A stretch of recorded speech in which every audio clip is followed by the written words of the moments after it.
G'day and welcome to episode 106 of the Guy Who Sews podcast. My name is Sean and this is my weekly update where I share my quilting adventures.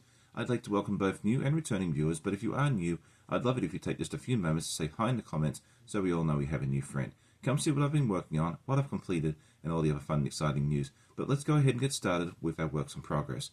I got a good amount done this week. I had some illness which has kind of shut me down a little bit over the last couple of days, but I still got quite a bit done. The first thing I've been working on and off, is the accent block, which is from the Cotton Cuts Gnomes project. I'll put the link in the description below if you're interested. And this is the March accent block, and you can see the cool clover leaf here, and then some nice little diamonds. I have 2 rows left to go.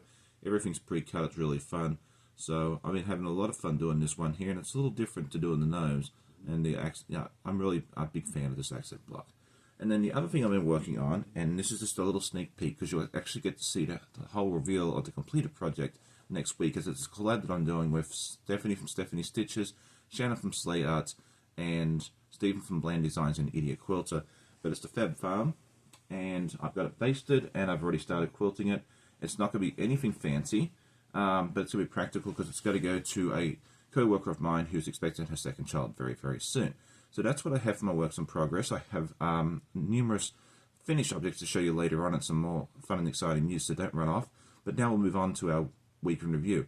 And if you're new to the channel, this is the series of videos I take during the week. A lot of it's of me sewing, and then also of any adventures we get up to. So I hope you enjoy.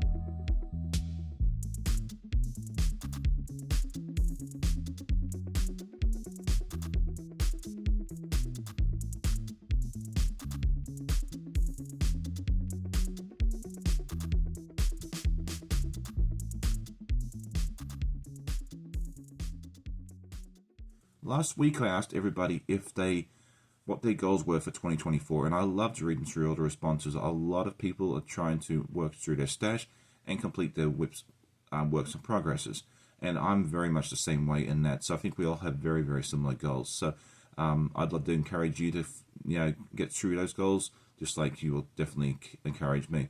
This week I was curious to see if you are one that normally buys kits. I released a video earlier last week which was a kit, and it was absolutely stunning. And it begs the question, do you enjoy kits? For me, I've bought them in the past. They're great, and on occasion I will buy them, but a lot of times I like to buy my own fabric. It just really depends on the project and the fabric as well. Let me know how you are. So next up is our goals, and this is just a series of projects that I'd like to get done during the week. And if I don't get to them all, that's perfectly okay. It's just nice for me to have a little schedule, so I have an idea of the direction I want to go in. I need to finish quilting the Fab Farm that I showed you just a few moments ago. I'd like to cut out the fabric for the winged monkey if at all possible, and then go ahead and base the next t-shirt quilt, because I still have 2 of those I need to finish sooner rather than later. Let me know what your goals are for this week in the comments. So next up is our questions and answers, and the first one that's been coming in is coming from several people, and they're asking what is my schedule for QuiltCon. QuiltCon is a big quilt convention, where they have a big quilt show and a lot of other stuff down in Raleigh, North Carolina at the end of February. And my plan for this point is to go down on the Saturday, which I think is the 24th of February, and hang out. And I'm going to try and set up a meeting place somewhere. We'll find that out very soon, hopefully. And I'm trying to look at maybe 1:30 or 2 o'clock in the afternoon, so that way we can kind of stop and have a bite to eat and hang out as well. So if you're heading down to QuiltCon, keep an eye out for updates and that sort of thing there. But I am looking to do a meet and greet between 1:30 and 2 if you're at all interested. And then the other question that came in is one I've get quite a bit. Is quilting my full-time job, or do I have a regular job in addition to this? And the answer to that is I do have a full-time job that I do that is outside of quilting. I work customer service, and as much as I'd love to be able to do full-time, I just don't think it's a practical option at this point. So that is the questions and answers for this week. If you have any questions, please put them in the comments or send me an email and I'll feature them in a future episode.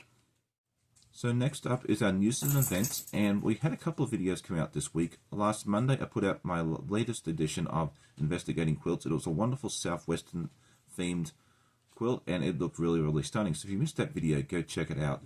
On Saturday morning I had my friend Katy from the Green Lane Quilt to join me for a little while, and we worked on Clue 6 of the Puzzle Mystery Quilt by Cotton Cuts, and you'll get to see that later on in the episode as well, and that was a lot of fun. This coming week I'd like to get another episode of Investigating Quilts up, and then this Saturday morning I'd have my friend Fallon from So Be It Quilts come hang out with me, and we'll do a lot of sewing and chatting, and that's going to be a lot of fun. So definitely keep the notifications on, and you'll be able to see all those wonderful videos. Now it is time for Happy Mail or Show and Tell, and this one's fun for me because a couple of weeks ago I was asking in my Discord group what sort of quilt labels do you usually go and buy, and I got a few good answers, but someone suggested Spoonflower, where I upload my own design and print it on a yard of fabric, and I thought that would be a wonderful cost-effective way to print quilt labels because I've been bad and not been putting labels on my quilt for several reasons. And so I went ahead and ordered a yard of this, and it has about 108 quilt labels, and they're all fairly simple. My wife designed the label for me. She used my logo, and then she put "Made for You" by the guy who sews, and I love this. And it's just a nice size for putting onto my quilts. And I got a whole yard of it. I think I paid like $21 all up with shipping and tax and everything else. And so I thought that was a really cost-effective way. And I've even put one on a quilt already, so it looks really, really fun. So if you're looking for a low-cost way and you're able to make up your own label because you have to just basically upload the design, it's definitely a good way to go. So last week I mentioned that we were going to have a guild meeting tonight, and unfortunately I'm going to need to postpone that for a week. As I mentioned earlier, and a lot of you know, I've been battling some sort of virus, and I think the best thing for me is to rest and recuperate, and we'll try and have our meeting again next week. So our meeting will be next Sunday, the 14th of January at 8 p.m. Eastern.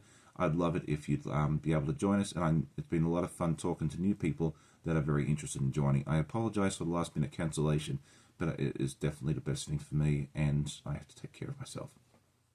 And so now it is time for me to be able to share with you some completed objects. The first one I want to show is Clue 6 of the Puzzle Mystery Quilt by Cotton Cuts, the Carnival in the Bomb Pop colorway, and I'm doing the small.